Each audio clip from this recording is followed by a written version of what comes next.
You may need to sit down for this, but I think Browns owner Jimmy Haslam is misunderstood in terms of the way he runs his football team. I'll explain coming up next on the Locked On Browns podcast.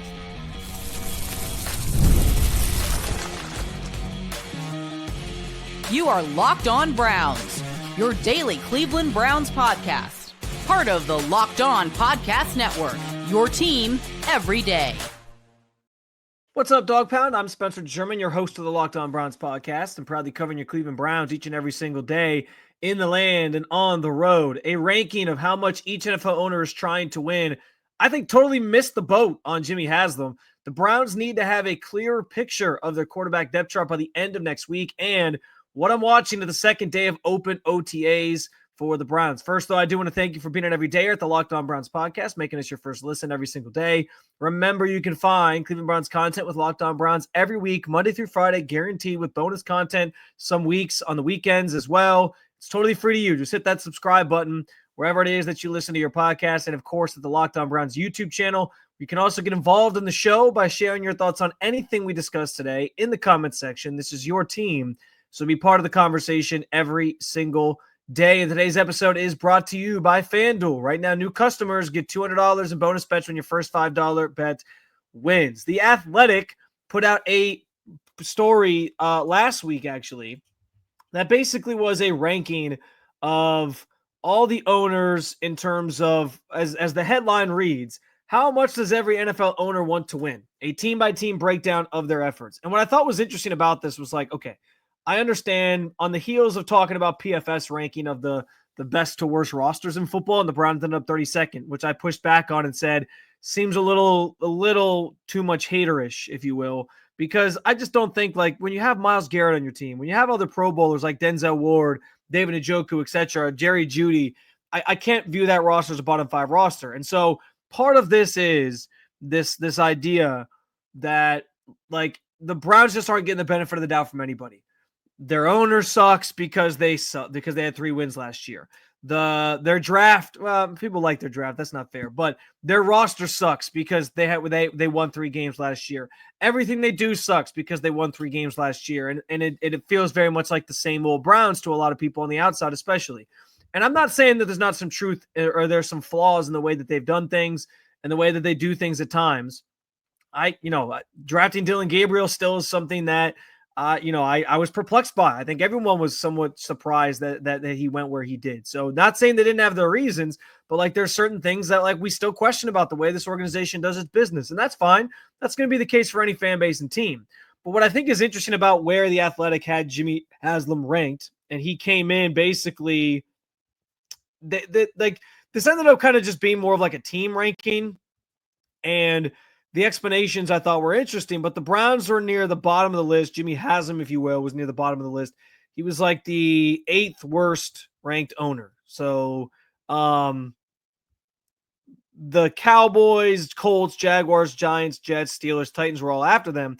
And I think a lot of that just had to do with it. This ended up being more of an exercise, it feels like, in just like they ranked the teams based on like where they're at and how they where their rosters are at and how they built their rosters without they titled it in a way that made it seem like it was about the owners. And then they actually wrote it where it just seemed like they were ranking the teams based on like where they're at right now.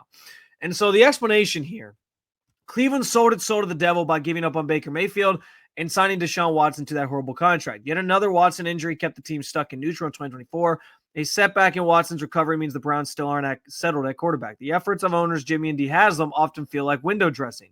Andrew Berry is a sharp GM, but cleaning up Cleveland's messes are challenging. Despite resolving the Myles Garrett predicament, other offseason moves thus far, like trading for Kenny Pickett, seem unlikely to truly elevate the Browns above the middle of the pack in the AFC North. And listen, I think that explanation in terms of like where the team is at is totally fair and reasonable. But if this piece is supposed to be about the owners and their desire to win and what they do to accomplish that, I just think Jimmy Haslam is largely misunderstood from that perspective, especially when it comes to like a national narrative about him. I think people just think he's like he doesn't know what he's doing. He meddles too much, and I do think, like, listen, fans have seen him meddle too much over his time owning this team. But I do think in recent years he's taken a step back. He trusts his guys to do their job. He wouldn't have kept Andrew Berry and Kevin Stefanski on staff. Like, he wouldn't have stuck by them this offseason if he didn't at least trust them to sort of dig themselves out of the predicament that they find themselves in. But even the opening line of that paragraph, Cleveland sold its soul to the devil by giving up on Baker Mayfield and trading for Deshaun Watson to that horrible contract. Can you say that they sold their soul to the devil? Sure. That's been thrown around a lot with this team and with this ownership group for being the ones who signed on to that deal and giving them the $230 million guaranteed. I get why that's a narrative about that contract specifically. And even Jimmy Haslam himself has called it a big swing and a miss that they have to dig themselves out of. He said that this offseason. So yes, like on some level, that's correct. But even the idea of like selling your soul to the devil comes from a place of wanting to win. So this idea that Jimmy Haslam and D Haslam like aren't doing the things that are necessary to winning, or they're not trying to win, or they're you know, they don't get it, I think is maybe misguided. I don't know that that's the right way to classify it, because to me, you can say whatever you want about the Deshaun deal, and I will never push back on the idea that it's probably the worst trade in NFL history. And it will go down that way forever. So like they made that bed, they have to lay in it without question. But the thought process behind making that trade in the first place, I don't have a problem with.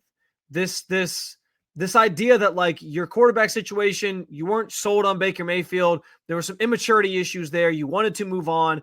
And so you took a big swing to get, at the time, a guy who was a top 5 quarterback in this league. Now, you can debate if they should have made the move for Deshaun. You can tell me that's not the quarterback they should have gotten with all the baggage he came with, everything he was wrapped up in. Why make that trade? I will never, ever, ever dispute you on the idea that like they probably shouldn't have pulled the trigger on it. But the thought process of like, we're going to go get a top 5 quarterback, that screams an ownership group or a team that wants to win now, that is willing to do whatever it takes to win now, give up 3 first-round picks in 3 straight years to try to get a quarterback to win right now. Like, I've never had a problem with the thought process behind, we need to go get better at this position, the most important position in the game. That's not the issue that I have. The issue is that you traded for Deshaun of all the guys that you maybe had at your disposal, or you maybe could have tried to trade for, and it blew up royally in your face, and people could have seen that coming because of everything he came with him and brought with him. And so, yeah, like we'll always have this revisionist history of like looking back and being like, maybe you should have stuck with Baker Mayfield after all. And I understand those things. That's fine. But at the same time, like I'm not going to sit here and use the Deshaun thing as a reason why I don't think Jimmy Haslam and D Haslam are trying to win. To me, that's the opposite. To me, it is the ultimate example of we tried to do, we couldn't get this position right for decades with this organization and with our time running the team. So we were going to try to get it right by, I guess, jumping the line in a way and trading for a top 5 quarterback and seeing if it worked that way. It didn't work out. And I'm not saying it's water under the bridge, that all is forgiven. I understand why people are upset, and they should be.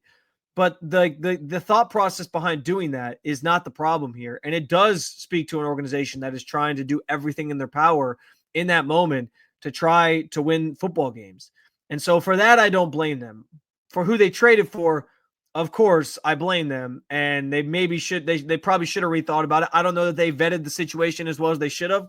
They said they had there's private investigators involved. There's people sort of getting an insight into what Deshaun's doing, where he was at, like the things he was involved in. They didn't account for, I don't think, the mental side of it, where he was mentally and how he was going to handle all the negativity around him, because that hasn't gone well. And they obviously could have done things differently. But I like to just point to the Deshaun thing and say that's a losing organization. Like I get why it's the easy thing to do, but it also, to me, just it's misunderstanding the context of the situation. Now, I think what we learned from all this is like you can't jump the line when it comes to these quarterbacks. You have to basically draft and develop one. All the best teams in this league with the best quarterbacks, they all drafted and developed them. The Eagles just won the Super Bowl with a quarterback they drafted and developed. The Chiefs keep owning the AFC with a quarterback they drafted and developed. The Bills have a quarterback they drafted and developed. The Ravens have a quarterback they drafted and developed. The Bengals in your own division, these 2 teams, like all these best teams have quarterbacks you drafted and developed. I hope the Browns learn that. And, hopefully Jimmy Haslam learned from the mistake there. But this idea that he's one of the worst owners who doesn't care about winning, and that's what this ranking, I guess, was supposed to be about, which it says in there that it's like a lot of the Browns moves are window dressing. I feel like this piece was window dressing to just be basically a ranking for the 32 teams and where this person specifically, the author of this piece, which was Mike Jones, where he saw like all these teams basically ranked at 1 to 32, and he used the owner headline as like a guise to get there. But it didn't really feel like that was being considered, because like if there's an owner in this league that is trying to win, I think it is Jimmy Haslam and D Haslam, because they wouldn't have made that move for Deshaun in the first place if they weren't trying to win football games and finally get that position figured out. Next week, speaking of the quarterback position, will be a pivotal one for the Browns quarterback competition. We'll talk about it coming up next on the Locked On Browns podcast. The NBA playoffs are in full swing, and every night delivers highlight-worthy performances, major momentum shifts, and can't-miss moments. There's never been a better time to get in on the action, especially as the NBA Finals is just about to get rolling. FanDuel makes it easy to stay in the game before tip-off or live while it's going on with player props, performance trends, and same-game parlays. Fans have more ways than ever to play smart and win big. Maybe you know that coming into this final, the NBA Finals, that somebody's been having a lights-out postseason. Shai Gilgeous-Alexander, for example. Tyrese Halliburton's been brilliant at times this postseason. Those are two guys that you could be betting on live during the game. You could put your props together into same-game parlays while the game is going on. You don't only have to set those before the game even tips off. If you're new to FanDuel, it's the perfect time to sign up. Head to FanDuel.com, place your first $5 bet, and if it wins, you'll get $200 in bonus bets. Make every moment more with FanDuel, the official sports betting partner of the NBA.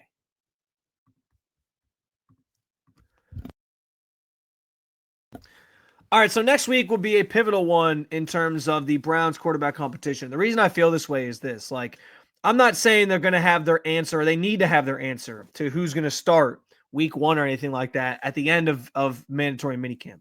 But mandatory minicamp is the first chance where you get the team together. You're able to do a little bit more than you were in OTAs, and you're getting everybody out there competing against each other. Myles Garrett's going to be in the building. All these, the guys that we talked about not being there last week, they will be there. And so it's the first chance to get these guys all on the field together, see them at work, allow them to start building chemistry. And as far as the quarterback competition itself is concerned, though, and I've talked about this a little bit already on the podcast, but when training camp gets here, they need to have an idea of like what that depth chart is looking like to an extent. Again, I'm not saying they're going to have it all figured out. I'm not saying they need to have it all figured out that time. There still is some level of competition that's going to be going on during training camp. And it might be what I referred to the other day, where it's kind of like two competitions, where it's the rookies are duking it out to be the backup and the veterans are duking it out to be the starter, and someone's getting traded by the end of training camp. That might be how it kind of is shaking itself out here anyway. But by the time next week finishes and you're through mandatory minicamp, and then there's another third OTA session that the Browns will hold that week after, that I don't believe is open to the media in any capacity, so we won't be able to be there to see it. But after that, like how these guys sort of fit is going to set the tone for what training camp is going to look like in terms of this quarterback competition. Like, who's the top guy, who's getting the most reps, who's kind of duking it out for what spots. Those things will basically be established and known over the course of the next week plus, because they have to enter training camp with some sense of like, here's where things sit. Here's where we're at. Maybe it's Flacco, who's the top guy. Maybe it's Pickett, who's the top guy. And the reps will kind of sort themselves out from there. But they need to have a sense of that by the time mandatory minicamp wraps at the end of next week. And I think they will get that picture, or that picture will become more clear by the end of next week, like I said, with the team all back together and everyone kind of out there practicing together and all those different things. But it just has to be like, okay, they have to sort of figure those things out and get that clearer picture. And so that's why next week I think is going to be massively important to sort of setting the tone for that. Because once you get to training camp, this is the thing. Like, once they get to training camp, it can't just be this completely open-ended competition anymore where it's like, well, everyone's on the same playing field. Nobody expects that. Nobody's even anticipating that at this juncture when we're sitting here talking about like, well, Shedeur didn't take any reps with 11 on 11s, and we're trying to, dissect what that means, if it means anything. Like, clearly they already kind of have a hierarchy of where these guys fit. and what they're trying to do with them as they, especially for the rookies, get adjusted to the NFL, learn the things they're trying to learn, apply the playbook from the meeting rooms onto the practice field. All those different things come to fruition. So as they work those things out, like no one's expecting them right now to like have all the answers. But by the time training camp rolls around, they, have these set plans for each of these guys. They'll have a better sense of like where they're at because there's nothing going on for like a month, like a little over a month. They need to kind of have that picture of what this thing looks like and who's going to be like first up, second up, etc. when training camp rolls around, because by then it's about preparing for the season. At that point, it's about like, okay, we got to get these guys ready for the season. Who do we think has the leg up to win this job? Who do we think is best suited right now to run this offense, do these things, get the team ready for actual meaningful games? And so that's where like Joe Flacco and Kenny Pickett takes focus, because those will be the two guys primarily competing for those first couple, the first round, first team reps. And I think that's what it'll kind of look like. And then how Gabriel and Shedeur sort of sort themselves out from there will be what we're paying attention to. And and that doesn't mean there's not room to change it during training camp either. I just think like they have to have some sense of what the depth chart looks like when training camp begins, which they will. And that's why these next couple of weeks will sort of paint that picture for them.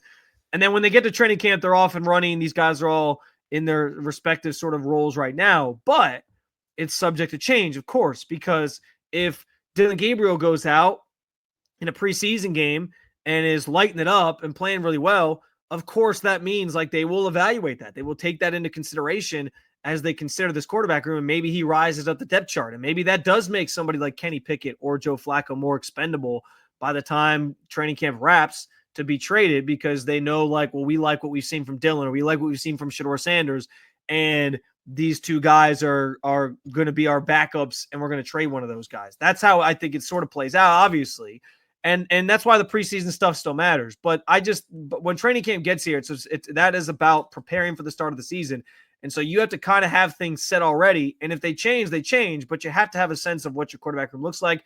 And these next couple weeks will provide that for the Browns as they then go into like their summer break before training camp opens up, of course. So, and yeah, like I ultimately think this ends, as I've said numerous times, with the Browns keeping one of Flacco and Pickett as the starter week one. And I've made my case for why I think it should be Flacco starting week one, because I think he makes the guys around him better. And I don't know that Kenny Pickett does that. Like, he's going to lift those guys up. He turned David Njoku into a Pro Bowler. He made Elijah Moore in 2023 look like the receiver that was getting open and able to make plays, and his numbers went up because Joe Flacco was throwing the football.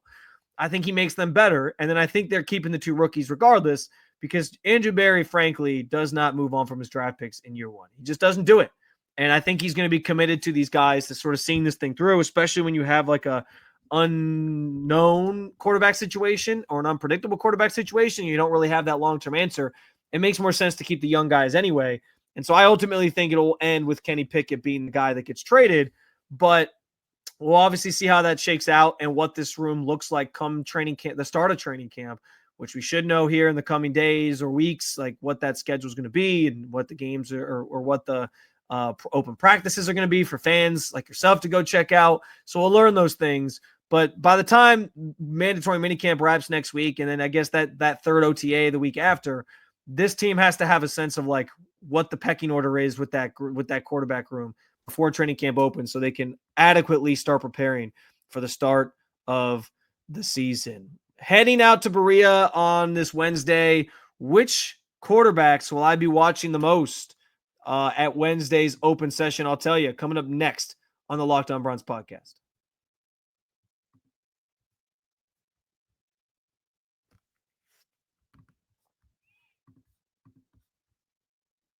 All right, so as I head out to the second OTA session that is open to the media here this week, here on Wednesday. Last week, I spent a lot of time watching Flacco and Pickett because I wanted to see how they were getting sort of their reps managed, what that all kind of looked like.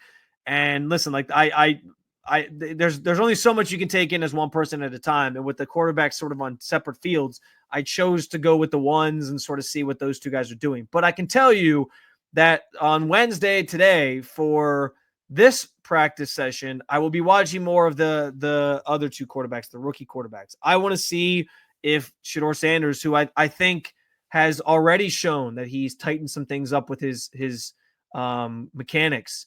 I want to see if he's continued to do that. I want to see what he looks like. I want to see if he gets 11 on 11 reps this second day that we're out there in person. And see if he's kind of, earned some extra reps and some opportunities that we didn't get a chance to see him compete in a week ago.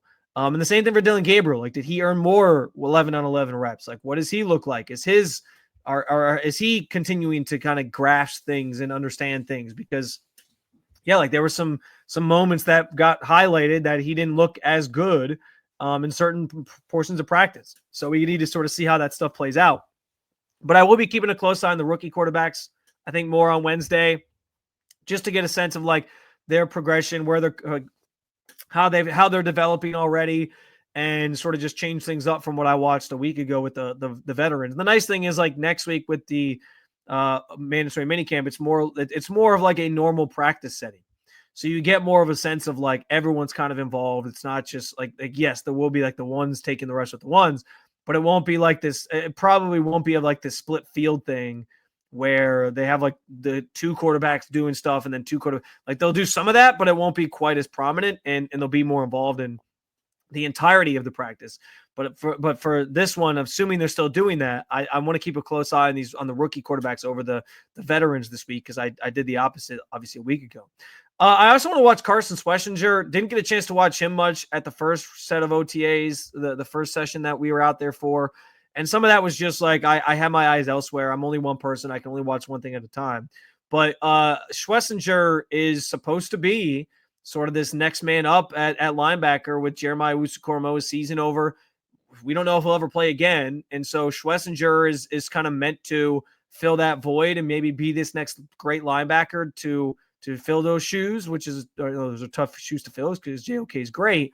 But I want to see like his ranginess, what he's able to do against some of these receivers, these fast guys out on the pattern, and how if he's holding his own against those guys and what that kind of looks like. And so I regrettably haven't watched as much Carson Schlesinger to this point as I want. And so I'm going to make a point in doing that on Wednesday's open OTA session. Also, like the slot wide receiver slot is interesting to me. Last week, no Deontay Johnson. He wasn't there. We'll see if he's back for the session this week, and I'm imagining he will be. And if so, is he first? I'm assuming he's first up there as well. We'll see if that's the case. And sorting out who's going to earn that spot is pivotal, because we know Jerry Jeudy's your top guy, and he's brilliant. I have no qualms about him whatsoever. I'm barely even watching him because I just know he's out there making plays, and he looks super comfortable already this year. He's been phenomenal to watch. And then on top of that, you have Cedric Tillman, the opposite wide out spot, who's expected to take a big leap. So those two are sort of settled, but that slot spot is the one that's kind of up for grabs. And it could be Johnson. It could be Jamari Thrash, who was worked in. It could be DeAndre Carter, who they signed as a return specialist, who got some reps there last week. And none of those names necessarily give you a ton of confidence. If Johnson can stand the straight and narrow, of course, people like the idea of Deontay Johnson, but that's a big if that the team sort of has to see if it actually holds and comes to fruition, and if he can sort of stay on the straight and narrow. So we'll see. But what that spot looks like, who's standing out there, if it feels like there's a legitimate playmaker there, because they're going to need that supporting role. And if not, I think that's where Harold Fannin really comes into play as this pass catching tight end, to be able to sort of split out into that slot spot and do some things, even alongside David Njoku in that 12 personnel. So seeing some of those things, picking up on the process of what some of these formations look like, and how much they are using 12 personnel is something I probably will keep an eye on as well. Tommy Reese's I didn't necessarily pay attention to that last week. Tommy Reese and like his involvement in play calling and some of these things, and like how involved he is with the offense, is something I want to pay more attention to. And the offensive line is something still to keep an eye on. Joe Bitonio won't be out there again. He usually doesn't participate in OTAs. He is around, but he's not participating in OTAs.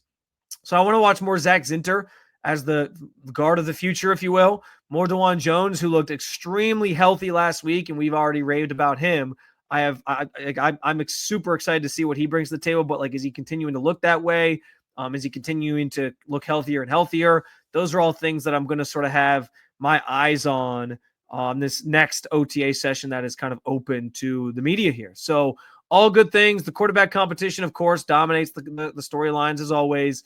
And we'll have plenty of notes for you for tomorrow's show to give you in terms of what that looked like, what they looked like, how the reps were divvied up yet again. Because even though Kevin Stefanski tells us not to read too much into it, that we have to at least evaluate like what it all looks like and where these guys kind of are in the pecking order, because this competition is going to start to take shape, I think, over the next week or so, as I alluded to. And they have to have some semblance of like what it's going to look like by the time training camp gets here. And so that's why this next week or so is going to be super pivotal to that. And so these quarterbacks will be the story, and we'll certainly be watching them for you out at OTAs in Berea. That's going to do it. Another episode down with you, Dog Pound. And I appreciate you, as always, for joining me to talk about your favorite football team.